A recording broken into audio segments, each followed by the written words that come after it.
तो कलयुग में परमात्मा ने विशेष समय निर्धारित किया हुआ है, अब वो वर्तमान में आ गया है। इसके अंदर पूरे ये हजारों वर्ष चलेगा मालिक की दया से। इस दौरान जितने भी पुण्यात्मा जन्म लेंगे उनके लिए तो रास्ता साफ मिलेगा। वो इतनी पुण्यात्मा होंगी, उनके कोटे का सुख परमात्मा सतलोक से साथ भेजेगा उनके। वो पुण्यात्माएं हैं जैसे परमात्मा प्रत्येक युग में आते रहे, उनको प्रथम मंत्र देकर भक्ति युक्त करते रहे और फिर उनको काल के हाथों नहीं लगने दिया। उनको परमात्मा ने सटो कर रखा है। यही एक प्रत्येक ब्रह्मांड में एक राजदूत भवन है। जैसे प्रत्येक शहर में, प्रत्येक देश में, प्रत्येक देश का एक एम्बेसडर हाउस होता है, ऐसे ही एक ब्रह्मांड के अंदर कबीर परमेश्वर जी का एक ऐसा लोक है।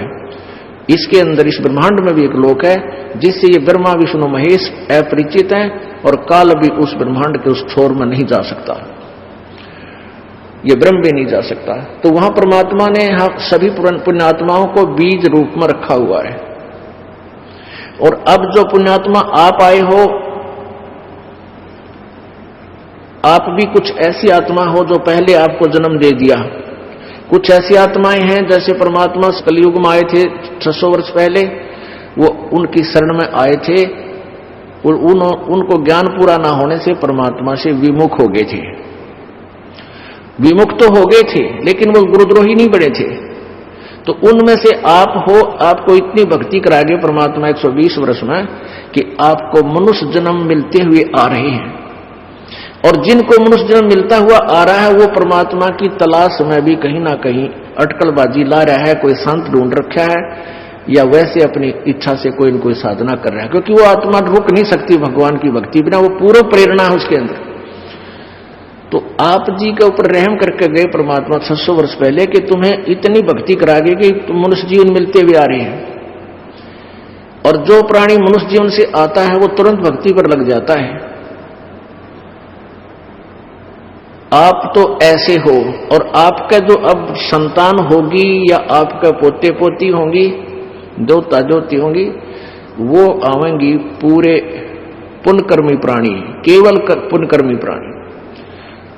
पुण्यात्माओं, आप इस सच्चे ज्ञान से, तत्व ज्ञान से परिचित नहीं हो और हम काल प्रेरणा से इतने प्रेरित कर दिए जाते हैं। जैसे इस तत्व ज्ञान का तो अब समझो सूर्य उदय हो रहा है, सूर्य उदय होने से पहले रोशनी होती है लेकिन अधिक उजाला नहीं होता। तो अभी ये जो सोचो, अब सूर्य उदय होने ही वाला हो रहा है, प्रकाश थोड़ा है। तो ऐसे अन्य समाज इस परमात्मा के विधान से परिचित नहीं है। अब जैसे आपके घर पर बच्चों की शादी हो, ब्याह हो गया, विवाह हुआ, तो कुछ ऐसे भी है संतान या तो गर्भमय खराब हो जाती है। हमारे दास के पास ऐसे बहुत से प्रमाण हैं 10-5 वर्ष पहले के कि ऐसे होता रहा। वो कहते जी नाम भी ले लिया हमने तो और आपकी क्रिया भी सारी कर रहे हैं और 3 बार बच्चा खराब हो लिया पुत्र वधू का। पुण्यात्माओं, उसका क्या कारण है कि जो दुखदाई तत्व है, परमात्मा कहते हैं एक लेवा एक देवा दूतम और कोई किसी का पिता नहीं पूतम। ये ऋण संबंध जुड़ा एक ठाठा, अंत में सब 12 बाटा। आज कोई पुत्र रूप में या पुत्री रूप में, पिता या माता, भाई या बहन, पति पत्नी रूप में जो आपस में जुड़े हैं, इनका पिछला कोई संस्कार है। और वो संस्कार ऐसा है जैसे एक बेटा खूब कमाई करता है, धन कमाता है और पिताजी शराब पीता है, जुआ खेले और शर्म के मारे पिता को वो कह कुछ नहीं सकता। तो वो पिता का पिछले जन्म में कुछ खा रहा था वो बेटा और वो पूरा करके हटेगा। वो बाप जब मर रहेगा जब उसके सारे पूरे हो लेंगे। और एक ही सा बाप है कि बाप कमावे है, बेटा सारा खर्चा और खराब बर्बाद कर रहा है। तो वो कभी वो उस बाप ने उस बेटे का ले रखा था, अब वो पूरा करके पीछा छोड़ देगा और टेंशन दे जा रही। अब ये जो कथाएं है ना, दंत कथाएं लगती थी हमने, वो दंत कथाएं नहीं थी। वो सच्चाई है। जैसे एक व्यक्ति का एक पुत्र हुआ, उसकी पत्नी मर गई, फिर दूसरी शादी कराई, उससे एक पुत्र और हुआ, वह पत्नी भी मर गई और वो स्वयं भी मृत्यु को प्राप्त हुआ।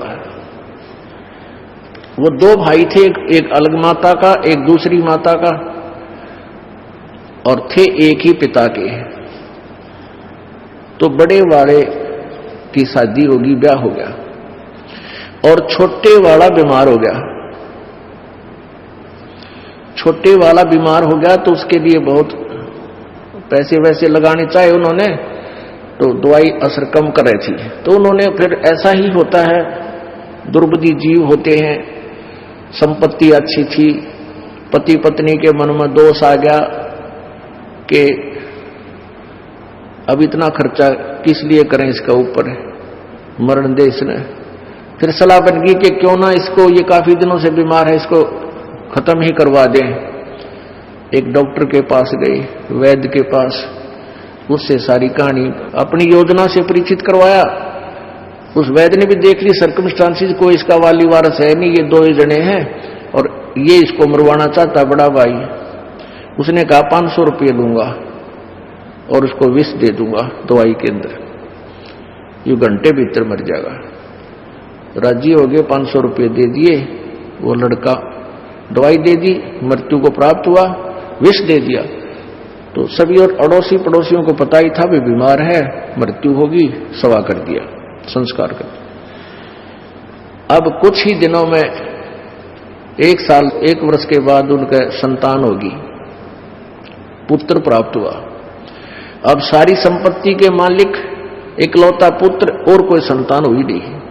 उसकी खूब केयर टेक रखें, खूब बढ़िया आहार खिलावें, फल काजू किस्में दूध, यानी गिने दिनों में वो शीघ्र ही स्वस्थ बच्चा जवान हो गया। यानी 12, 13, 14, 15, 16 साल, पहले जल्दी शादी कर देते थे, तो 14, 15 साल का होते ही उसका विवाह कर दिया। विवाह होते ही वो लड़का बीमार हो गया।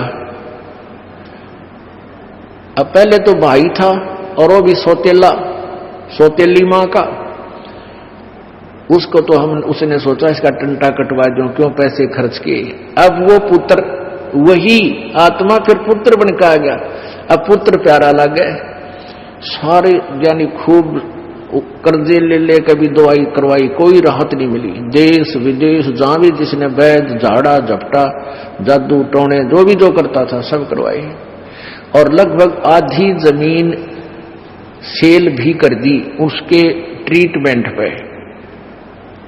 एक दिन जब देखा कि वो दोनों बैठे बैठे रो रहे थे उस बच्चे के पास, उसके माता पिता, उस समय वो लड़का कहने लगा अपने भाई का नाम लेकर कि भाई साहब अब मेरी लकड़ी और कफन तैयार कर ले। तो वो पिताजी कहता बेटा मैं तेरा पिताजी हूं, भाई नहीं है तेरा कोई।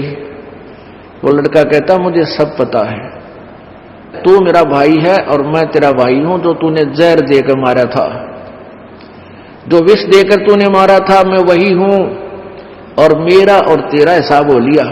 जो तेने मेरी जमीन हड़प की थी वो सारी तेरे से जा चुकी है।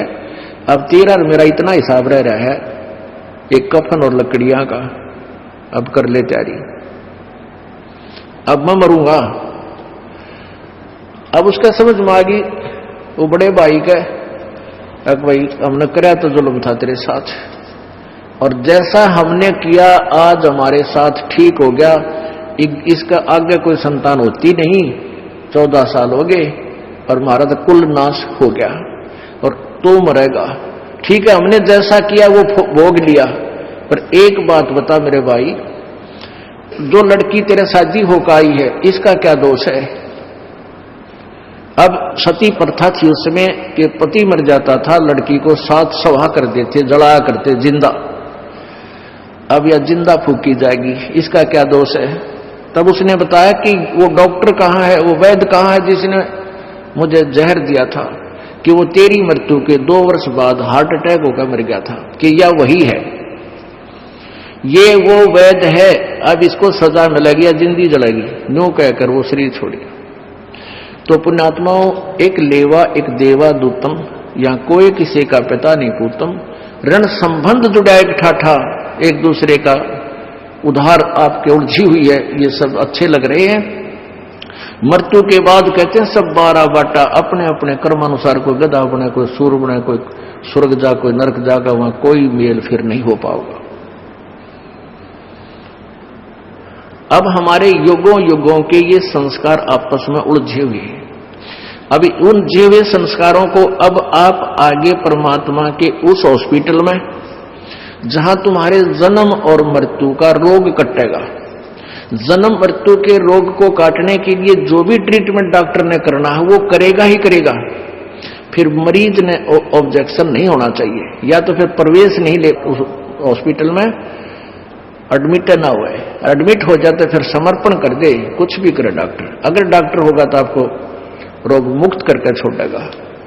ये नकली डॉक्टर हॉस्पिटल बना रहे हैं, वो तो जीव के दुश्मन है, ये नकली संत। लेकिन ये हॉस्पिटल वो है जो आपके जन्म मरण के रोग को काटेगा, और कबीर परमात्मा ही आपका दुख निवारण कर सकता है। इन संस्कारों को सुलझाना है उसने। अब देखो, परमात्मा जो करेगा उसके तो हाथ में कलम है, वो कुछ भी लिख सकता है, कुछ भी काट सकता है। वो कबीर जी है, सतगुरु हाथ लेखनी सब बहिया, बही माने पैड और लेखनी कलम, उस परमात्मा के हाथ में आपकी पैड और कलम है। सतगुर जो चाहे सो कर ही, 14 कोट दूत जम डर ही, ऊत भूत जम त्रास निवारे, और चित्रगुप्त के कागज पाड़े। अब जैसे प्रसंग जो चल रहा था उसकी भूमिका बनाई है कि एक बेटी के 3 गर्भ खराब हो गए और दिल टूट गया उनका। बार बार ये कहते जी देखो हमने नाम भी ले रखा है। तो पहले ऐसे कहना भी गलत है। बगैर ज्ञान का व्यक्ति ये कहेगा कि हमने ऐसा भी कर दिया, ऐसा भी कर दिया, हमें कोई लाभ नहीं हो रहा, और डॉक्टर अपना इलाज कर रहा है, वो करके छोड़ेगा। यदि वहां रहा, हॉस्पिटल में एडमिट रहा तो, और छोड़ के चलेगा तो मरो कितने जाकर। अब जैसे परमात्मा क्या करेगा, सतगुर जो चावे सो कर ही, 14 कोट दूत जम डर ही, ऊत भूत जम त्रास निवार है। यानी जो ये भूतां तो सता रखे हैं सभी, कोई घर खाली नहीं जिसमें प्रेत प्रवेश ना हो, और सबकी बिरानवाटी हो रही है, किसी का गुप्त किसी का प्रत्यक्ष। ये जो हानि, जैसे आदमी बैठा है और बैठा बैठा इसी मरोड़ी लाओगा भूत अंदर थे, चल उसके नो करूंगा, लड़ूंगा, जाकर लड़ाई करवा दे, लट्ठम लट्ठा दोनों थाने में होगी बिरानवाटी। तो ये अर्ज परमात्मा की शरण में हम आ जाएंगे, परमात्मा हमारे संबंध को सेट करेगा, ज्ञान रूपी डंडे मारेगा, इसको बिल्कुल सेंटर में चालेगा, इसको लगाम घाल देगा, तो फिर हमारे सुलझेड़े होंगे, ये भूत बाज जाएंगे फिर। तो कहने का भाव ये है कि परमात्मा जैसे पांडवों को जब युधिष्ठिर जी गद्दी पर बैठाए तो उनको कुछ दिन के बाद बुरे बुरे सपन आने लगे। मरे हुए आदमी दिखे, हाहाकार माचरी नुआओ सर कटे हुए, तो उन्होंने यज्ञ करने की सलाह दी उनको श्री कृष्ण जी ने कि तुम्हें प्रेत आत्मा सता रही है, और उसके लिए बहुत बड़ा यज्ञ किया गया जिसमें सब देवता ऋषि आकर भोजन खा गए। वो यज्ञ संपूर्ण नहीं हुआ, उनके 3 ताप भी नहीं कटे।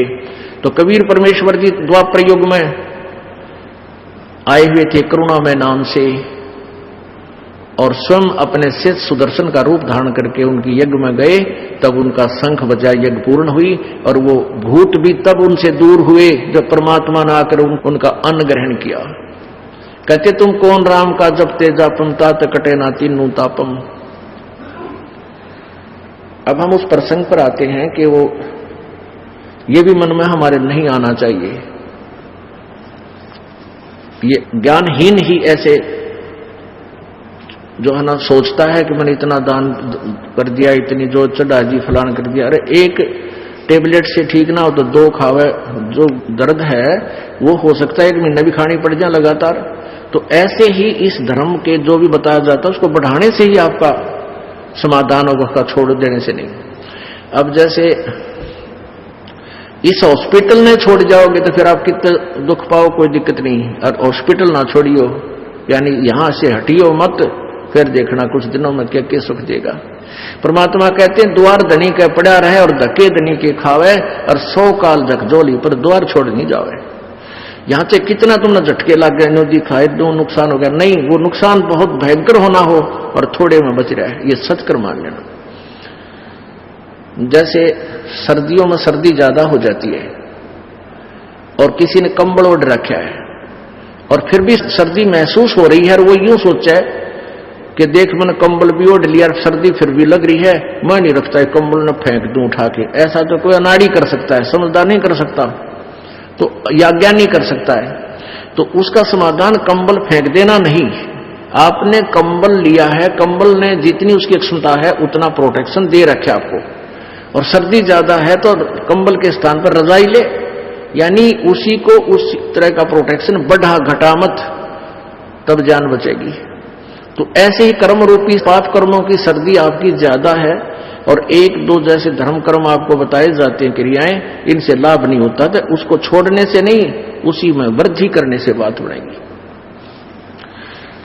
तो जैसे ये प्रसंग चल रहा है कि उस बहन के 3 गर्भ खराब हो गए, पर उनका सौभाग्य था कि वो कहीं और गई को ना, क्योंकि वो पहले से नाम ले रखे थे और परमात्मा ने पहले उनको कई सुख दे रखे थे।